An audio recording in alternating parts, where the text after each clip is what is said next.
আমার চোখে দেখা ইউটিউব চ্যানেলে একটি নতুন পর্বে আপনাদের সকলকে স্বাগত। আজকের পর্বে থাকছে আশ্বিন মাসের দুর্গা ষষ্ঠীর ব্রতকথা। এই ষষ্ঠী আশ্বিন মাসের শুক্লা ষষ্ঠী অর্থাৎ দুর্গা পূজার ষষ্ঠীর দিন করতে হয়। এই ব্রত করলে অপুত্রবতীর পুত্র হয়। এবার আসি ব্রতকথায়।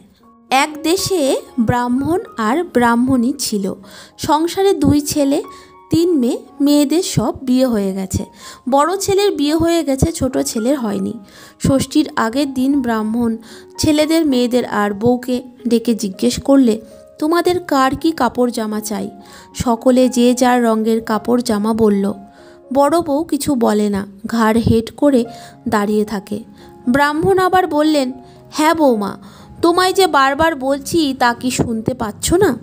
এবার বড় বউ শ্বশুরকে শুনিয়ে শুনিয়ে শাশুড়িকে বললে, মা, বাবাকে বলুন আমার জন্য ধুলোমুঠি শাড়ি আনতে।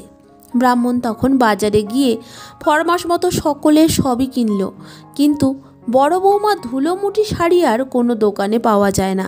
শেষে চকের বাজারে অনেক দিনের এক পুরনো দোকানিকে গিয়ে জিজ্ঞেস করলেন।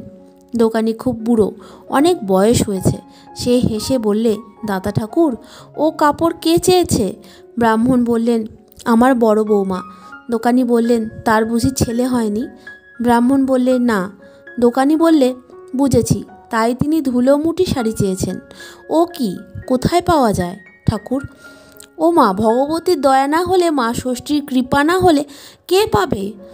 দেখুন ঠাকুর, কাল ষষ্ঠী, আপনার বৌমাকে বলবেন যেন কাল মা ষষ্ঠীর পুজো করেন, তাহলে মার দয়ায় তার মনস্কামনা সিদ্ধি হবে।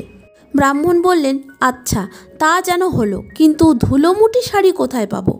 দোকানি হেসে বললে, লাল পাড় ধপধপে কাপড় হবে, আর দামাল ছেলে ধুলো মেখে ঝাঁপিয়ে কোলে উঠবে। তার হাতের পায়ের ধুলোর দাগ সব কাপড়ে লাগবে, তাকেই ধুলোমুঠি শাড়ি বলে। ব্রাহ্মণ বাড়িতে এসে সবাইকে সব কিছু দিল। বড় বৌমাকে বললেন, মা, তোমার কাপড় বাজারে পাওয়া যায় না। কাল ষষ্ঠী, কাল থেকে বছর বছর শুক্লা ষষ্ঠীতে মা মকর পূজা করো, তাহলেই তোমার কাপড় পাবে।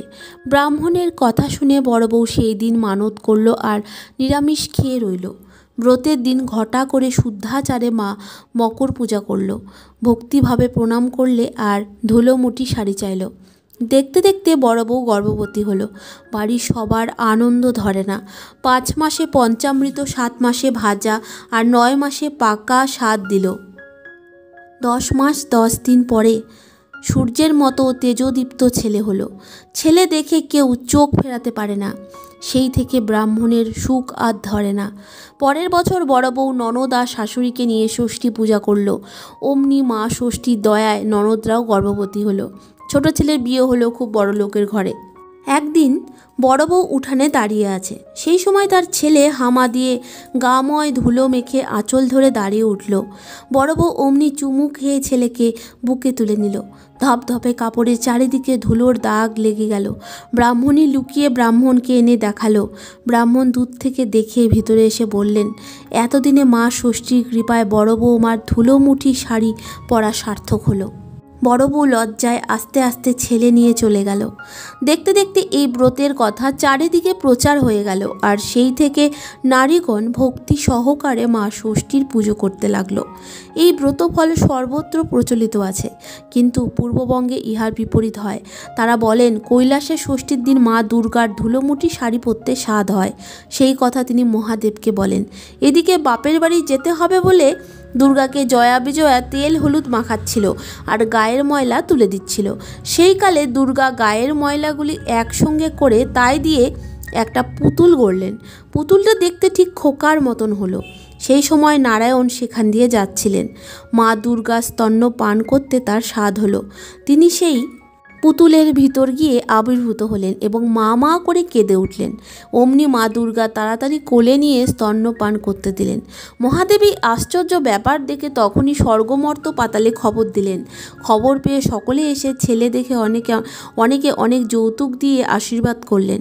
দেবতাদের মধ্যে শনি ঠাকুরও এসেছিলেন। তিনি ভাবলেন আমি ওর মামা হই, যদি ভাগ্নের মুখ না দেখি তাহলে কেউ কিছু মনে করতে পারে। এই ভেবে যেমনি চোখের ঠুলি খুললে অমনি ছেলের মুন্ডু উড়ে গেল, রক্তে দুর্গার দেহ ভেসে গেল। দুর্গা কেঁদে উঠে যেমন শনিকে কাটতে যাবেন অমনি দেবতারা সব বলে উঠলেন, কি করেন মা, আপনিই তো শনিকে ওই রকম বর দিয়েছেন, ওর দোষ কী? তখন দুর্গা রাগ সামলে মহাদেবকে বললেন, আমার ছেলে বাঁচিয়ে দাও। মহাদেব তখনই নন্দীকে বললেন, যে উত্তর দিকে মাথা করে শুয়ে আছে তার মাথা কেটে নিয়ে এসো। নন্দী ত্রিভুবন ঘুরে শেষে ইন্দ্রের একটা সাদা হাতির মাথা কেটে এনে বসিয়ে দিলেন। ছেলে বেঁচে উঠল, কিন্তু দুর্গার ভারী দুঃখ হলো। তিনি বললেন, আমার চাঁদের মতো ছেলের সুরওয়ালা মুন্ডু হলো। তখন ব্রহ্মা, শিব ও অন্যান্য দেবতারা বললেন যে তোমার এই ছেলে সর্ব দেবদেবীর উপর থাকবে, এর পুজো আগে না হলে অন্য কোনো দেবতার পূজা হবে না। তারপর দুর্গা নিয়ে ধুয়ে কার্তিক আর গণেশকে নিয়ে বাড়ি গেলেন, গিয়ে মাকে সব কথা বললেন। এখানেই আশ্বিন মাসের দুর্গা ষষ্ঠীর ব্রত কথা সমাপ্ত হলো। বন্ধুরা, ভিডিওটি প্রথম থেকে শেষ অবধি দেখতে ভুলবেন না আর লাইক, শেয়ার, কমেন্ট করে আমার পাশে থাকবেন। সবাই সুস্থ থাকবে এবং সাবধানে থাকবে। ধন্যবাদ।